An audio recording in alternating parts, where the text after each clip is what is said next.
All right, guys, sorry I had to miss today. We're going to go over what are called Hermitian and unitary matrices. Hermitian matrices are really just symmetric matrices, but with complex numbers. So when we look at symmetric matrices, those are usually kind of real numbered matrix stuff. This is kind of the equivalent idea when we have complex numbers. Unitary is also similar to what we've seen in the past. This is like when we talked about orthonormal, but again, with complex numbers. When we're dealing with complex numbers, there are a couple things that are different. With real vectors, if we want to find the length of the vector, we basically could take the dot product, right? The square root of the dot product of the two vectors. And that'll basically multiply each of the components by themselves, add them all together, and then we take the square root. Okay, with complex numbers, this wouldn't work because when I multiply anything that's got that complex part in it by itself, like the vector 1i, which would look like this in the complex plane. We looked at this the other day, real, complex. Clearly doesn't have a unit, length of 0, but remember that if we were to just square each part and add it together, we would have 1 plus I squared is -1, which would tell us the magnitude's 0, but it's not. So we have to do something just a little bit different when we are dealing with complex numbers. We want it to be a squared plus b squared. So instead, the difference is multiplying by the complex conjugate. Okay, instead of doing z dot z, okay, and remember this is just a dot product here, which is how we normally find our magnitude. We usually would do like z dot z, or in this case, z transpose z. But that's not going to give us an accurate magnitude because of the i's that are in there, the complex pieces. So instead we do the complex conjugate, and that'll give us what we would expect to see, which is each of the components squared and added together. So this is just the definition. Literally, you're doing the same thing we would normally do, is take each of the components, square them and add them together, and then take the square root. It's just that we don't want to square the i's, because then that'll make them negative. When I add them, then they'll cancel each other out. So, for example, if I were doing 1i, like we saw on the last page, I would basically do 1 negative I dotted with 1i and take the square root. That way we'll have 1 times 1, or 1 squared, which is 1. And then this time we'll have a negative I times an I, so it'll be a negative I squared. So that's a -1, which that'll give us what we're expecting, which is a square root of 1 plus 1, which is square root of 2. So to kind of compensate for I squared being a -1, we define it as multiplying by the complex conjugate. Okay, so z transpose here, or z bar transpose, is the conjugate that we're talking about. The conjugate transpose, put those two together, and we call that z Hermitian, instead of having to say the conjugate of the transpose. And we also have a symbol for that. Instead of a t, we can use a t and a bar. If we replace the t and the bar with an h. So when I see that h, I know I've gone from a row vector to a column vector, and I've conjugated all of the parts that are complex. We can do this to matrices as well, not just vectors. So again, if I transpose the matrix and conjugate all the complex pieces, we call that A Hermitian instead of A transpose conjugated or whatever you want to say there. So for example, if I were to conjugate and transpose this thing, you don't have to write this step, but kind of in your head, think you're transposing this. So column 1, 0 will become row 1, 0, and column I, 1 plus I will become row 1, I, 1 plus I. And then I'm going to conjugate every complex piece. So 1 and 0 would stay the same, but I would become a negative I, and 1 plus I would become a 1 minus I. Okay, and that would be A Hermitian. I've transposed everything and conjugated. And again, you can do both those steps in your head. You don't have to write the intermediate ones unless you need to. You can. Okay, since real vectors and matrices have no imaginary numbers, this has no effect. So you can find the Hermitian of a real matrix. It will literally be, for real vectors and matrices, A transpose is A Hermitian, right? I'll transpose everything, go to conjugate the complex parts. If there aren't any, you'll have the same thing as just the transpose. Okay, the inner product, which is really just the dot product. If you look back when we first started talking about dot product, this was another name for the dot product. And we've kind of been saying it's the same as like V transpose times V. It gives you that dot product. In complex vectors, you really need to use the Hermitian, not the transpose. So if I want a dot product of U and V, if there's complex parts, I don't want to use U transpose V. I want to use U Hermitian V. Again, you can do that with real vectors as well, because the Hermitian and the transpose will be the same. So it doesn't change what we've been doing with real vectors. It's just this is a more all-encompassing definition that will include complex vectors as well. Okay, it's just the matrix multiplication of version of the dot product. So really, if we take a dot product, I want to Hermitian one of the vectors. Okay, and an inner product of 0 will still tell us that they're perpendicular or orthogonal.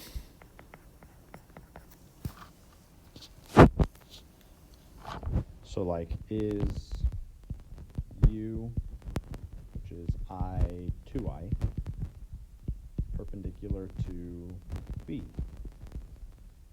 which is 1, negative I. When we go to check, U dot V, really the dot product, I would want to take U Hermitian, so negative I, negative 2I, dotted with 1, negative I. So you just conjugate one of the vectors, not both. So then this would be negative I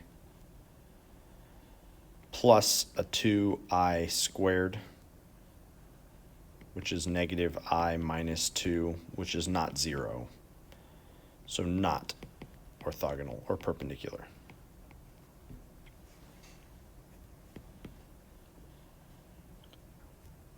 Okay, so you're looking for 0 just like we always are. It's just that you're going to have to conjugate one of them. If you don't, the i's being multiplied will cause you to get negatives where you shouldn't and kind of cancel stuff that shouldn't be canceling. So we conjugate one of the vectors when we do a dot. Okay, therefore the complex dot product is not commutative. Since you only take the Hermitian of one of them, it matters which one to give you kind of the specific outcome. Obviously, if it gives you 0 one direction, it'll give you 0 the other. So if you're just checking for orthogonality, it doesn't matter. But what you'll get is the conjugate of U Hermitian times V. Okay, they're not going to be equal, but if I do it in the other order and then I conjugate it, then I'll have the same thing. So you can switch the order. The complex products will be conjugates of each other. So you'll get a complex conjugate pair if you multiply in different orders there. Okay, A Hermitian is sometimes called the adjoint of A. I don't ever call it that, but I've seen that in books. So in case you guys encounter that, the adjoint is also the Hermitian. And this AX, this vector that we've seen since basically day one of this course, if it's got complex numbers in it, we can use the inner product equality, which again, inner product is basically a dot product, right? AX is a vector. So I take that vector and I basically transpose and conjugate it and multiply by U. That's the dot product. And just like we've kind of seen before, it's going to switch up the order when we take the Hermitian, just like when we take the transpose or we take the inverse. AX Hermitian is X Hermitian, A Hermitian. Okay. And so then the conjugate transpose of AB, for example, you would undo it in reverse order, just like with everything else we've seen so far. Okay, we've seen that with transpose. Oops, it's not a pen. Transpose. Right, was B transpose, A transpose. Inverse was B inverse, A inverse. So this is following kind of that same pattern that we've seen before. All right, so remember we have seen symmetric matrices where A is the same as A transpose, and they have real eigenvalues, and orthogonal eigenvectors.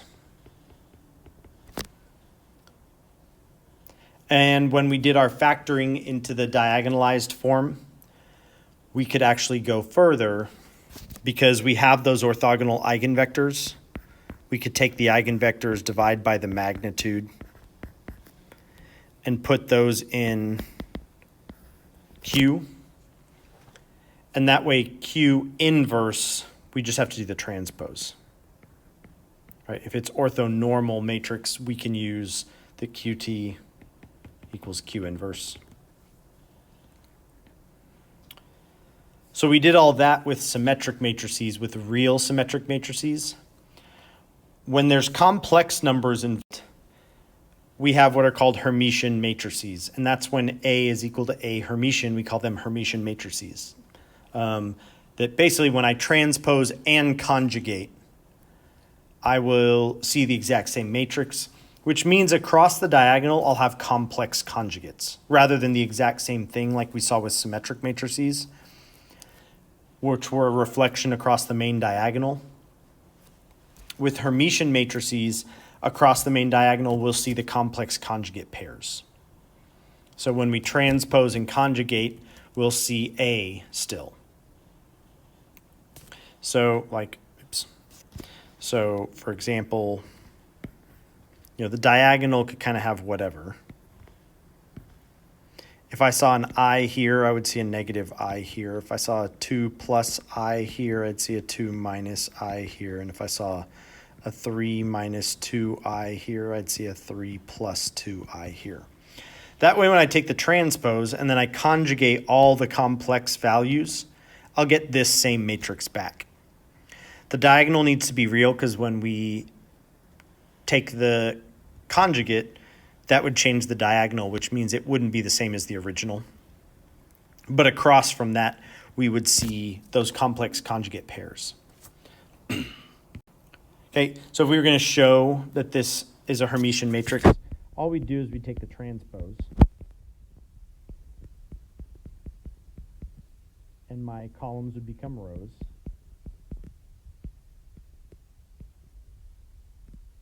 And then I'd take the conjugate of every complex part of that. So 4 plus 2i would become 4 minus 2i. 4 minus 2i would become 4 plus 2i. The complex conjugate of all my real numbers are just those same real numbers. And so notice AH equals A. So that's all you have to do to show that it's Hermitian. It's a pretty easy thing to show, similar to similar matrices. All right.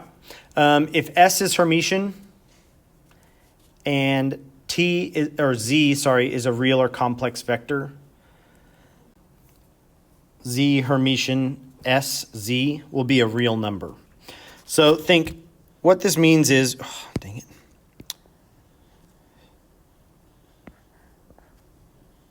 Z Hermitian will be a row vector. So it'll be like, 1 by something, let's say 3, but it could have any number. So let's say I have negative 2i and negative 3 minus I and negative 5 minus 2i. Okay, S is Hermitian. So again, real numbers on the diagonal, complex conjugates across. So say this is I and negative I, and 2 plus 3i, and 2 minus 3i, and negative 2 plus I, and negative 2 minus I. Okay, that's a Hermitian matrix, which we need it to be. And then I'd have a column vector that's just the transpose of that first one with all the complex numbers conjugated. So negative 2i would be a positive 2i. Negative 3 minus I would be a negative 3 plus I. And negative 5 minus 2i would be a negative 5 plus 2i.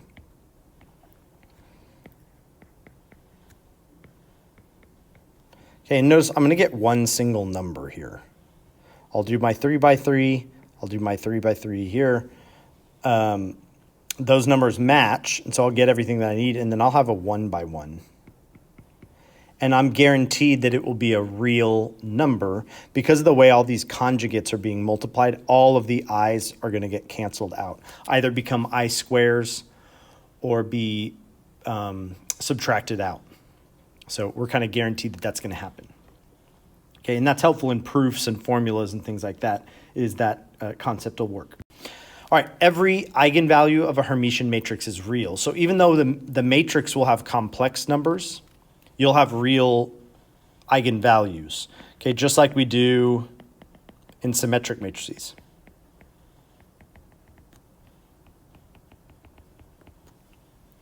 You will have real eigenvalues. Okay, and then the eigenvectors of a Hermitian matrix are going to be orthogonal, again, just like symmetric matrices.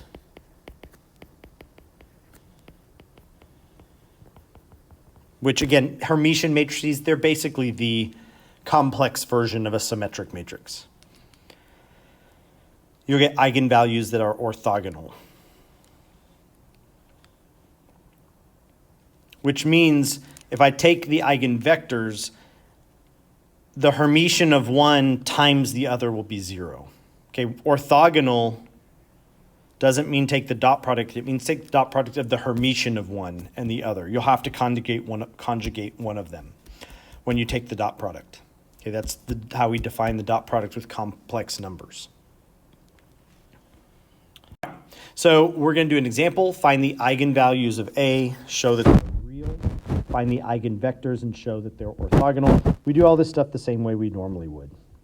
So we'll have 2 minus lambda, 3 minus 3i, 3 plus 3i, and 5 minus lambda. So notice this is a Hermitian matrix, so we should get real eigenvalues.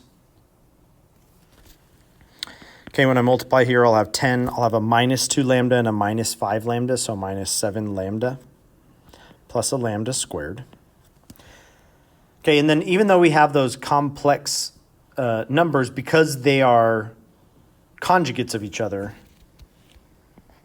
when I multiply, the i's will cancel. So I'll have 3 times 3 is 9. I'll have minus 9i plus 9i, so no i's.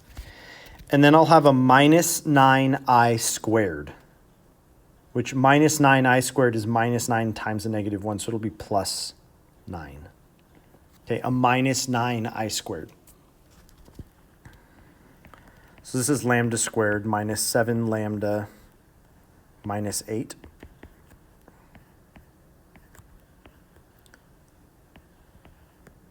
So we can factor this, and notice we're getting real values here. So 8 and negative 1.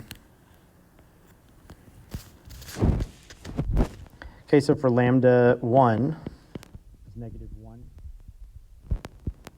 We'll subtract that along the main diagonal. So I'll have 3 minus 3i, 3 plus 3i, and then 6.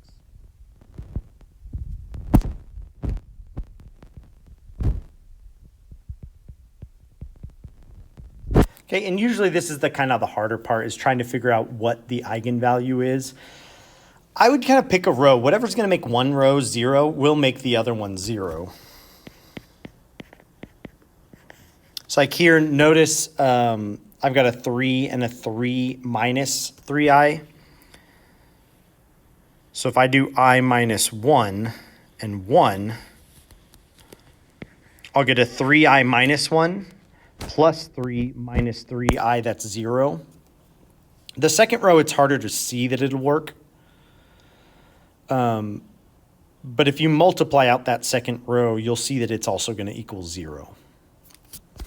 Okay, so don't stress too much about that. As long as you've done everything right, whatever I multiply to make the first row 0, that should be the thing I'd multiply to make the second row 0 too. So for negative 8, we'll have, positive 8, sorry. So for positive 8, we'll have negative 6, and then 3 minus 3i, and then 3 plus 3i, and then negative 3.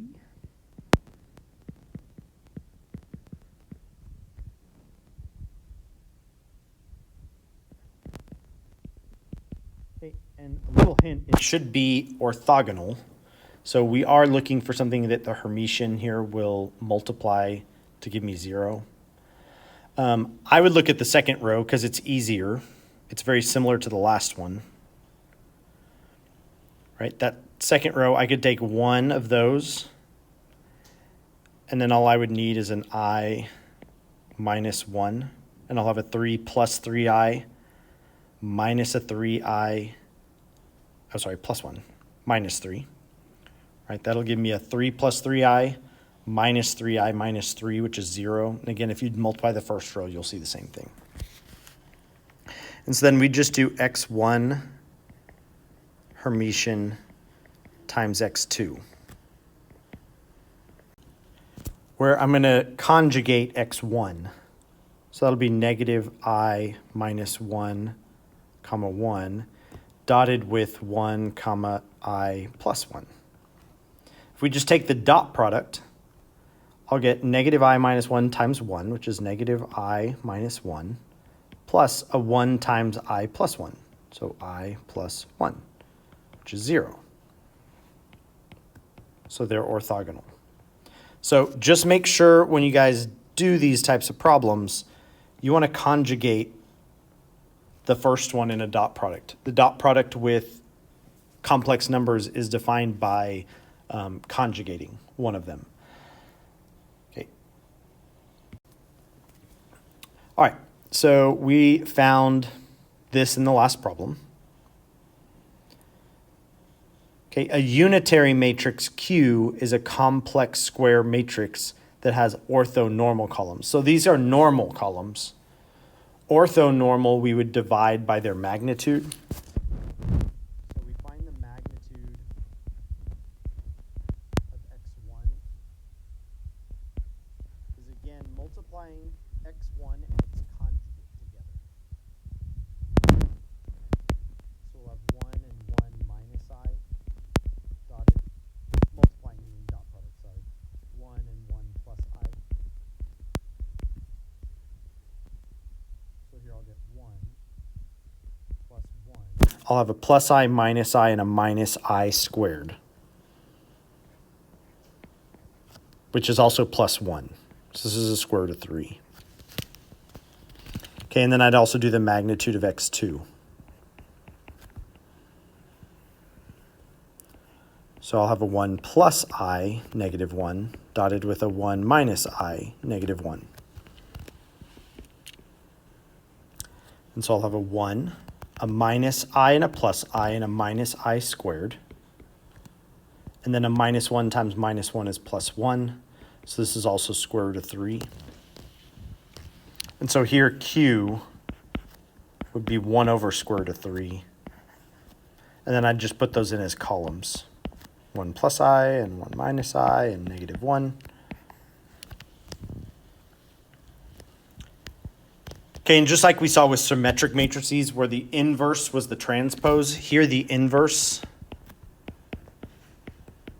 is the Hermitian. If I wanted to invert this thing, I just transpose and conjugate all the complex parts.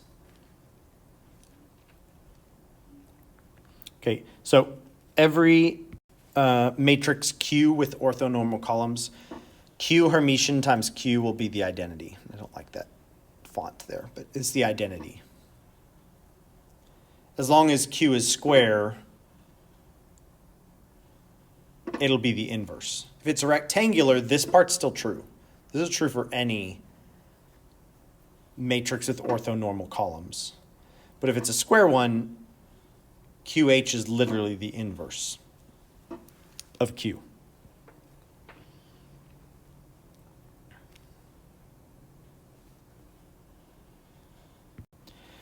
Okay, if Q is unitary and Z is an eigenvector of Q, meaning QZ equals lambda Z, your lambda will either be 1 or negative 1. Okay, so it's easy to find eigenvalues of unitary matrices there. So we could prove that. We start with what we're given there, QZ equals lambda Z. And since it's a unitary matrix, I can multiply from the left by the Hermitian. That'll cancel this out. And so I have Z equals QH lambda Z. And now I'm going to multiply by Z Hermitian on the left. And remember what we saw here. Z Hermitian times Q Hermitian is QZ Hermitian times lambda Z. And then again, using what we're given, QZ is lambda Z.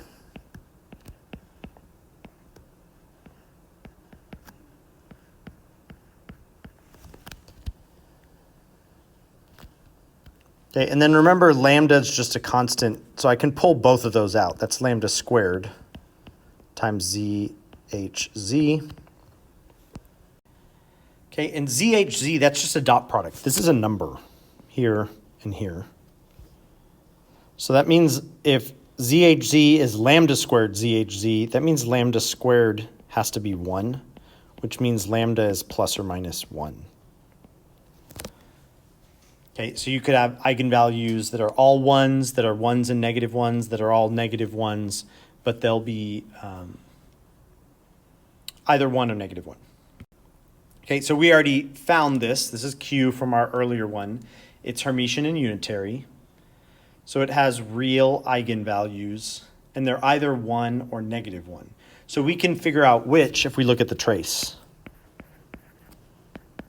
Trace is 1 minus 1, 0, which means my two eigenvalues are either 1 or negative 1, and they add up to 0, which means my eigenvalues are 1 and negative 1. Okay, other options, this one didn't work. This one's not true of this one, but if we got like a trace of 2, it would tell me my eigenvalues were 1 and 1, only because it's unitary. If I got a trace of negative 2, it would tell me my eigenvalues were negative 1 and and -1. So those are really your only options for a 2 by 2, is either they're both 1, they're both -1, or one's 1 and -1, and we can tell that from the trace. Okay, and even with 3 by 3s, you could start to narrow down those choices as well by looking at the trace. You might have a 1 and 2 -1s, or 2 1s and a -1, or all 1s or all -1s with your unitary. All right, that's it for that lesson. So you guys can work on your problem set and ask me any questions next time you see me.